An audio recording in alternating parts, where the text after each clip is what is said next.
Hello मित्रों, केम छो? सरस्वती माध्यमिक कन्या विद्या मंदिर नवा धोरણના ઓનલાઈન શિક્ષણમાં આપ સર્વેનું સ્વાગત છે। ધોરણ 9 વિષય વિજ્ઞાન પ્રકરણ નંબર 9 બળ તથા ગતિના નિયમો। મિત્રો, આપણે આગલા પ્રકરણની અંદર ગતિ અને ગતિના પ્રકારોની વાત છે એ કરી ગયા હતા। સુરેખ પથ પર વસ્તુની ગતિની ચર્ચાની અંદર આપણે મુખ્ય અમુક સંકલ્પનાઓ જેમાં સ્થાન, વેગ, પ્રવેગ ની ચર્ચા કરી ગયા હતા।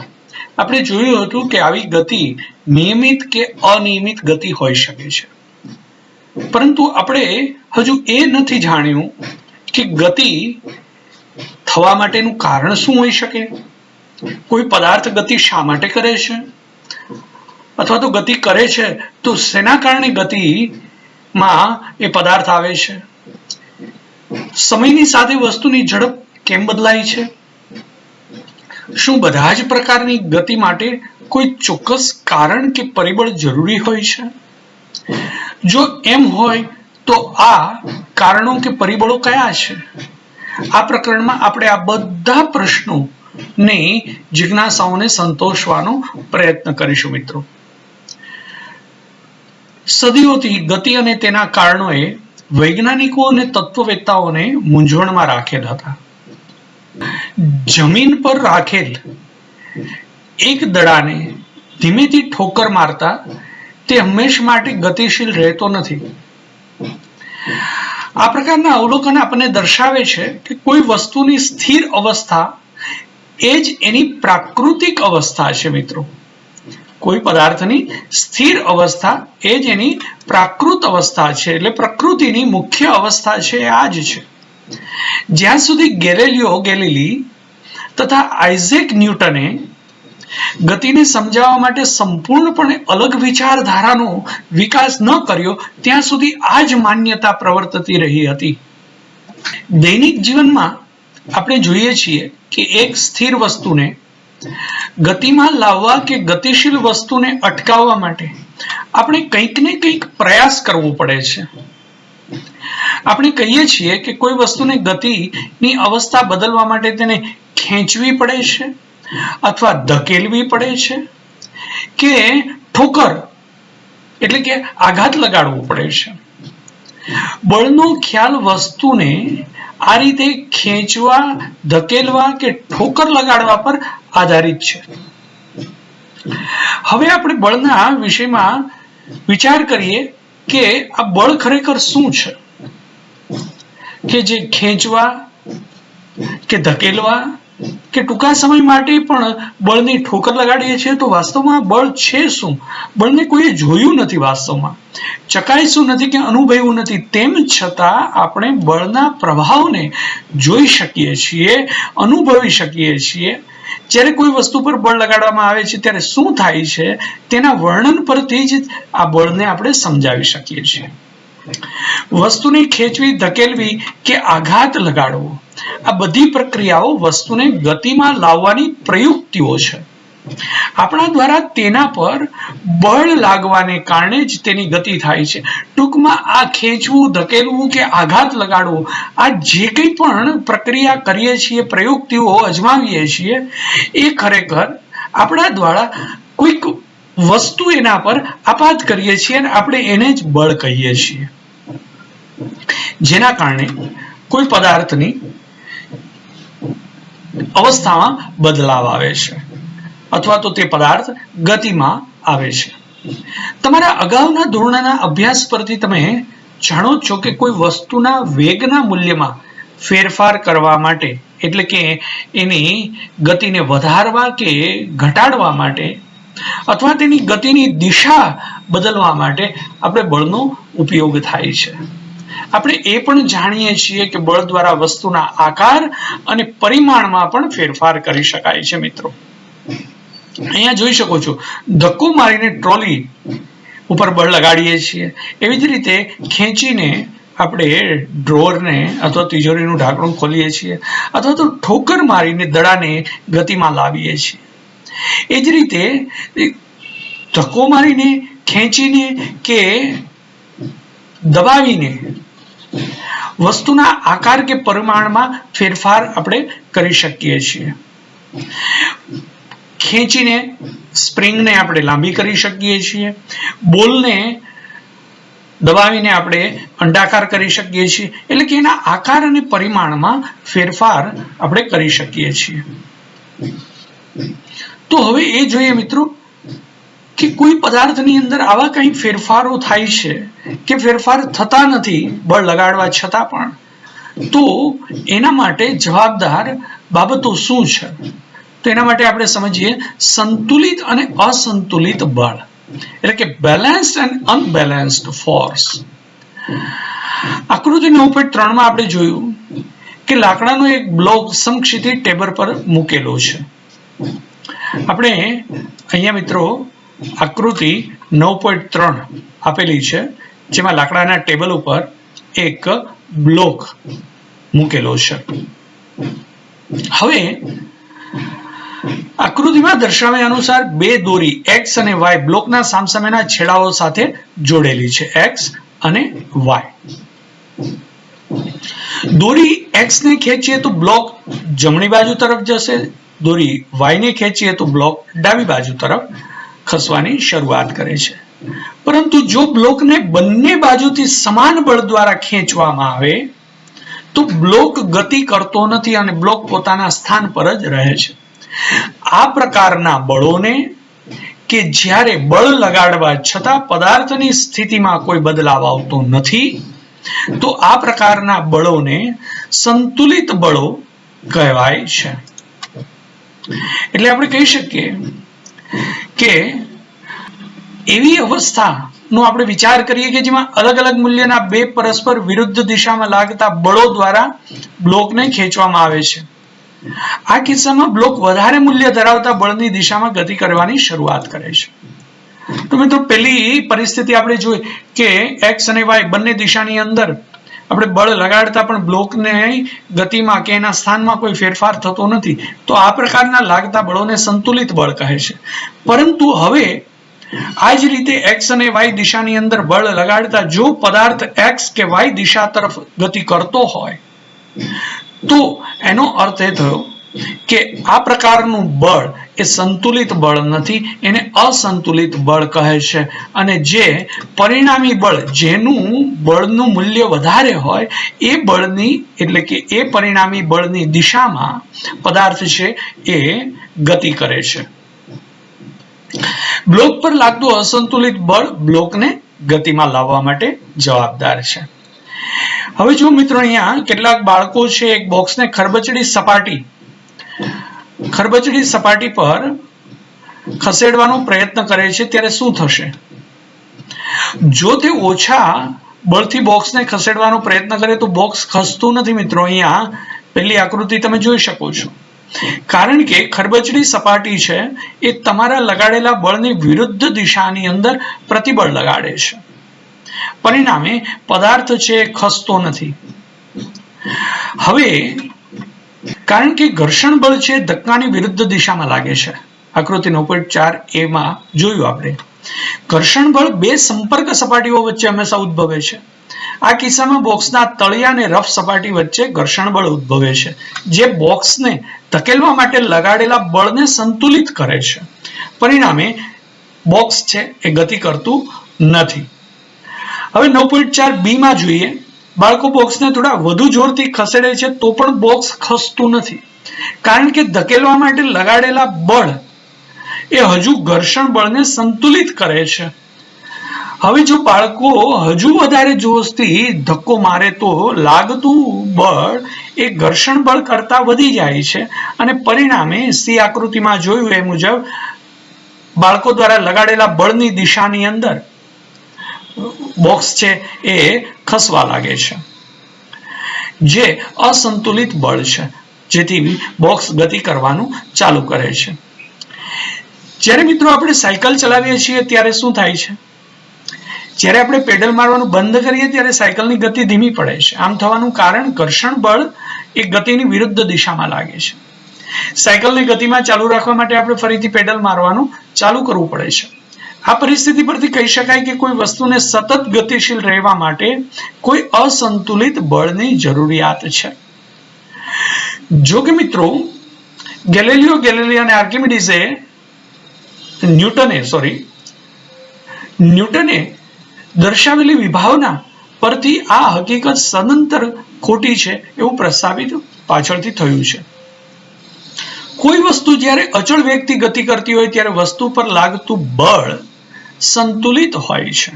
એટલે અચળ વેગ હોય, એના વેગમાં કોઈ ફેરફાર ન થતો હોય ત્યારે લાગતું બળ છે એ સંતુલિત હોય છે તથા તેની પર કોઈ ચોખ્ખું અન્ય કોઈ બાહ્ય બળ લાગતું નથી એમ આપણે કહી શકીએ. જો વસ્તુ પર કોઈ અસંતુલિત બાહ્ય બળ લાગે તો તેની ઝડપમાં અથવા ગતિની દિશામાં ફેરફાર થાય છે.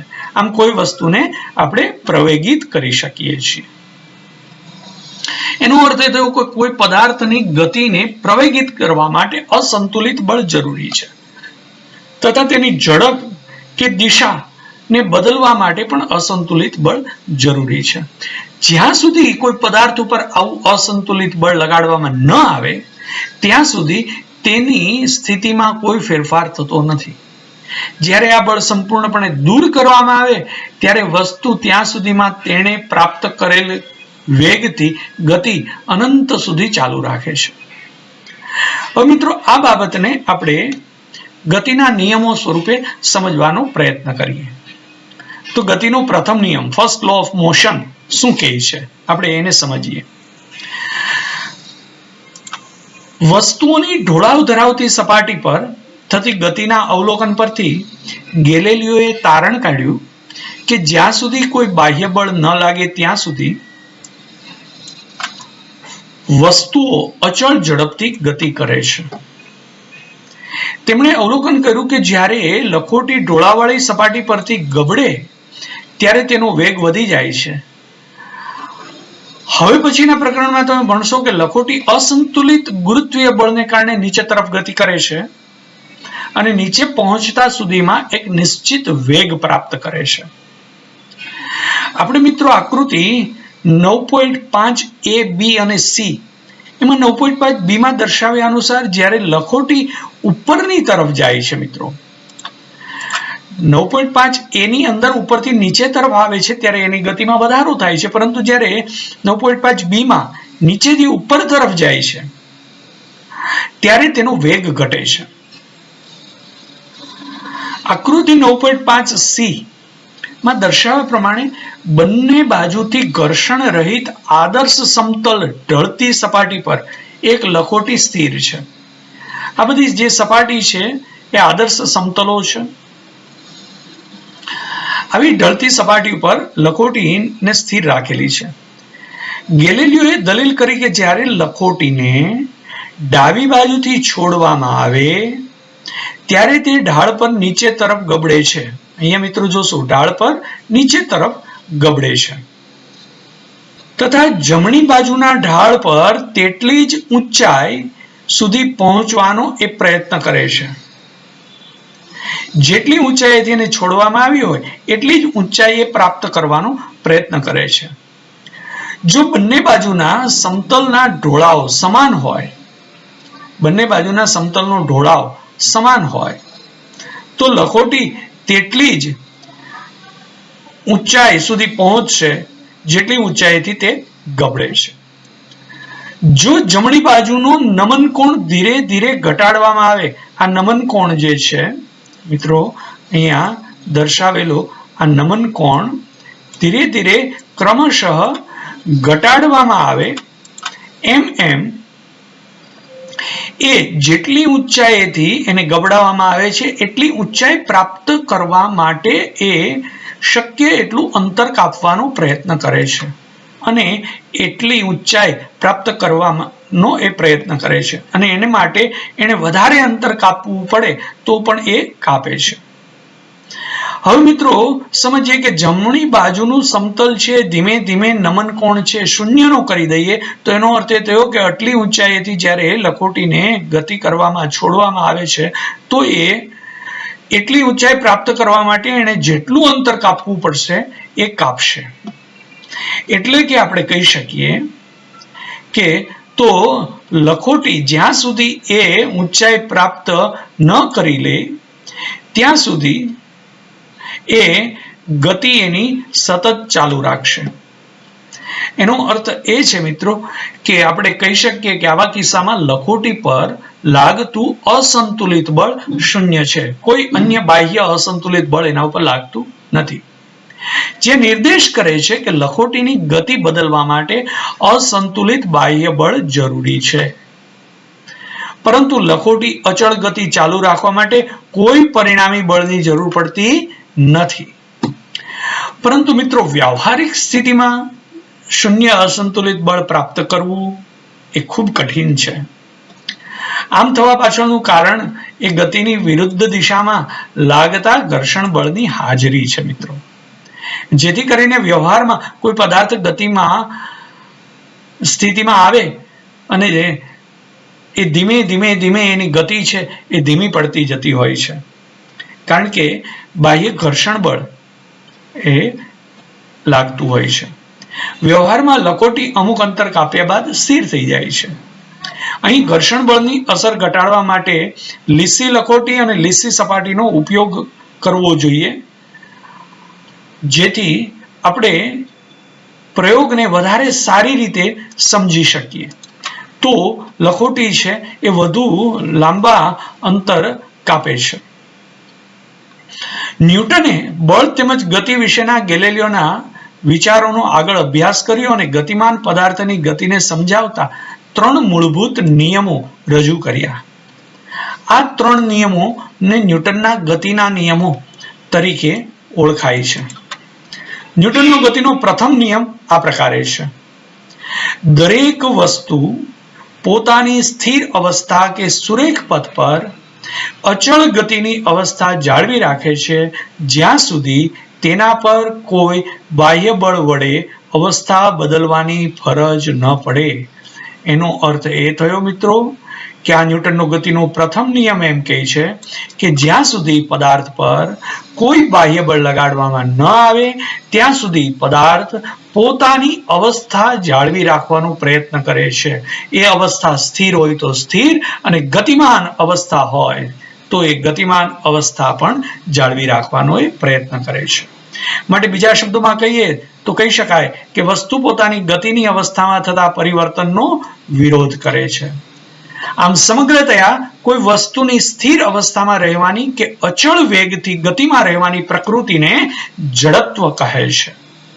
કારણ કે અહીંયા આપણે જોયું મિત્રો, પદાર્થ પોતાની સ્થિતિ જાળવી રાખવાનો પ્રયત્ન કરે છે. સ્થિર હોય તો સ્થિર અને ગતિમાન હોય તો ગતિમાન. તો આ જે અવસ્થા જાળવી રાખવાની પ્રકૃતિ છે એને જડત્વ કહેવાય છે. માટે ન્યૂટનનો ગતિનો પહેલો નિયમ એને જડત્વનો નિયમ કહેવાય છે. હવે એને સમજવા માટે આપણે એક ઉદાહરણને સમજીએ. કોઈ મોટર કારમાં મુસાફરી કરતી વખતે થયેલા અનુભવોનું વર્ણન જડત્વના નિયમ દ્વારા કરી શકાય છે. સીટની સાપેક્ષમાં આપણે ત્યાં સુધી સ્થિર અવસ્થામાં રહીએ છીએ જ્યાં સુધી મોટર કારને રોકવા માટે ડ્રાઈવર બ્રેક ન લગાડે. તમે મિત્રો જોયું હશે, તમે મોટર કારમાં બેઠા હો, મોટર કાર ગતિમાં હોય, તમે પણ ગતિમાં છો, સીટ પણ ગતિમાં છે, તમે સીટને અડેલીને બેઠા છો.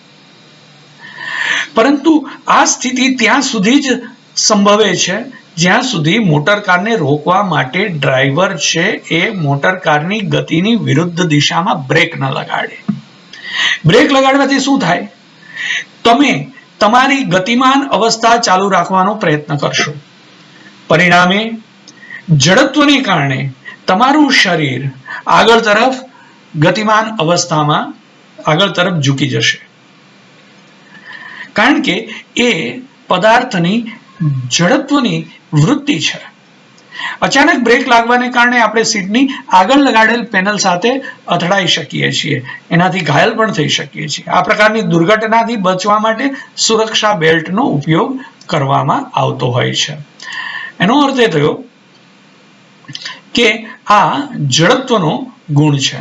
મિત્રો, ગેલિલિયો ગેલિલી વિશેની અહીંયા માહિતી આપેલી છે. તમે તમારા નવરાશના સમયની અંદર આ માહિતીને વાંચશો જેથી આપના જ્ઞાનમાં વધારો થઈ શકે. સુરક્ષા બેલ્ટ આપણા શરીરની આગળ તરફની ગતિને ધીમું પાડતું બળ લગાડે છે, જેથી આપણે અચાનક આગળ તરફ ન જઈ અને પેનલ સાથે અથડાઈએ નહીં. આનાથી ઉલટો અનુભવ આપણને ત્યારે થાય છે જ્યારે આપણે બસમાં ઊભા હોઈએ અને બસ સ્થિર અવસ્થામાં હોય અને અચાનક ચાલુ થાય, ત્યારે આ સ્થિતિમાં આપણે પાછળ તરફ નમી પડીએ છીએ. આમ થવાનું કારણ બસ અચાનક ચાલુ થતા આપણા પગ કે જે બસના તળિયા સાથે સંપર્કમાં છે તે પણ સ્થિર છે, બસનું તળિયું પણ સ્થિર છે, અને અચાનક તળિયું ગતિમાન અવસ્થામાં આવે એટલે આપણા પગ છે એ ગતિમાન સ્થિતિમાં આવે છે અને આપણું શરીર ત્યાંની ત્યાં સ્થિર રહેવાનો જડત્વનો ગુણધર્મ જાળવવાનો પ્રયત્ન કરે છે. પરિણામે એ આ ગતિનો વિરોધ કરે છે. જે રીતે મિત્રો જ્યારે કોઈ મોટર કાર અત્યંત ઝડપથી તીવ્ર વળાંક લે ત્યારે આપણે એક તરફ નમી પડીએ છીએ. આ હકીકતમાં જડત્વના નિયમથી સમજી શકાય છે. આપણું શરીર સુરેખ પથ પર ગતિ ચાલુ રાખે છે, જ્યારે મોટર કારની દિશા બદલવા માટે એન્જિન દ્વારા અસંતુલિત બળ લગાડવામાં આવે છે, ત્યારે આપણા શરીરના જડત્વને કારણે સીટ પર આપણે એક તરફ નમી પડીએ છીએ. ખાસ કરીને જે તરફ વળાંક લીધેલો હોય એનાથી વિરુદ્ધ બાજુએ આપણે નમી પડતા હોઈએ છીએ. મિત્રો, આવું તમે જુદી જુદી પરિસ્થિતિઓની અંદર નિહાળ્યું હશે. કોઈ વસ્તુ ત્યાં સુધી સ્થિર અવસ્થામાં રહે છે જ્યાં સુધી કોઈ અસંતુલિત બળ એના ઉપર ન લાગે. આ બાબતને સમજવા માટે આપણે પ્રવૃત્તિ 9.1 જોઈએ. મિત્રો, પ્રવૃત્તિ 9.1 માં આકૃતિ 9.6 માં દર્શાવ્યા અનુસાર કેરમની એક સરખી કુકરીઓને એક ઉપર એક એમ ગોઠવીને આપણે પાઇલ એટલે કે થપ્પી બનાવો. હવે અન્ય એક કુકરી અથવા સ્ટ્રાઇકરને પોતાની આંગળીઓની મદદથી સમક્ષિતિજ દિશામાં ફટકારી થપ્પીની સૌથી નીચેની કુકરી જોડે એને અથડાવો. જો તમે કુકરીને પૂરતી તીવ્રતાથી અથડાવશો તો જોઈ શકશો મિત્રો કે ફક્ત નીચેવાળી કુકરી બહાર આવી ગયા બાદ બાકીની કુકરીઓની જે પાઇલ એટલે કે થપ્પી છે એ પોતાની ગોઠવણી બદલ્યા વગર જડત્વના કારણે અધો દિશામાં આવીને ગોઠવાઈ જાય છે. આ જ રીતે મિત્રો, જડત્વને સમજવા માટે એક અન્ય પ્રવૃત્તિ 9.2 જોઈએ. આકૃતિ 9.7 માં દર્શાવ્યા પ્રમાણે કાચના એક ખાલી ગ્લાસ પર કડક પત્તાને મૂકી તેની પર એક 5 રૂપિયાનો સિક્કો મૂકો, જેથી થોડું વજન રહે. પત્તાને આંગળી વડે સમક્ષિતિજ દિશામાં ધક્કો મારો. જો આપણે આ પ્રક્રિયા ઝડપથી કરશું તો પત્તું બહાર તરફ ફેંકાઈ જશે, જ્યારે સિક્કો પોતાના જડત્વને કારણે એ જ સ્થાન પર રહેવાનો પ્રયત્ન કરશે, જેથી નીચે તરફ ગતિ કરશે અને ગ્લાસમાં પડી જશે. પત્તું ખસવા છતાં પણ સિક્કો જડત્વને કારણે પોતાની સ્થિર અવસ્થા જાળવી રાખવાનો પ્રયત્ન કરે છે. મિત્રો, આ જ રીતે પ્રવૃત્તિ 9.3 સમજીએ. પાણી ભરેલો ગ્લાસ કોઈ ટ્રે પર મૂકો. ટ્રેને હાથથી પકડી જેટલું થઈ શકે તેટલા જોરથી ગોળ ફેરવો. આપણે જોઈએ છીએ કે પાણી છલકાય છે કે કેમ. શું હવે તમે સમજ્યા મિત્રો કે રકાબીમાં ચાનો કપ રાખવા માટે ખાંચો કેમ આપેલો હોય છે? મિત્રો, અચાનક ધક્કો વાગવાની સ્થિતિમાં રકાબીનો ખાંચો કપને ડગમગ થઈને ગબડી પડતો અટકાવે છે, માટે આ ખાંચો રાખવામાં આવેલો હોય છે. મિત્રો, આ રીતે મિત્રો જડત્વ એ ન્યૂટનના ગતિનો પહેલો નિયમ એ જડત્વનો નિયમ છે. મિત્રો, આપણે એ જડત્વની બાબતો છે એ આવા જુદા જુદા પ્રયોગની મદદથી સમજવાનો પ્રયત્ન કર્યો. તો મિત્રો, અહીંયા સુધી આજના વિડીયોની અંદર આપણે સમજ્યા કે જ્યાં સુધી બાહ્ય અસંતુલિત બળ ન લાગે ત્યાં સુધી પદાર્થની સ્થિતિમાં કોઈ ફેરફાર થતો નથી. સંતુલિત બળ કોને કહેવાય, અસંતુલિત બળ કોને કહેવાય, એની ચર્ચાઓ આપણે કરી ગયા. નેક્સ્ટ ટાઈમ જ્યારે આપણે મળીશું ત્યારે જડત્વ અને એનું દ્રવ્યમાન સાથે શું સંબંધ છે એને સમજવાનો પ્રયત્ન કરીશું. મિત્રો, પુનરાવર્તન કરતા રહેજો, સ્વસ્થ રહેજો. આવજો મિત્રો.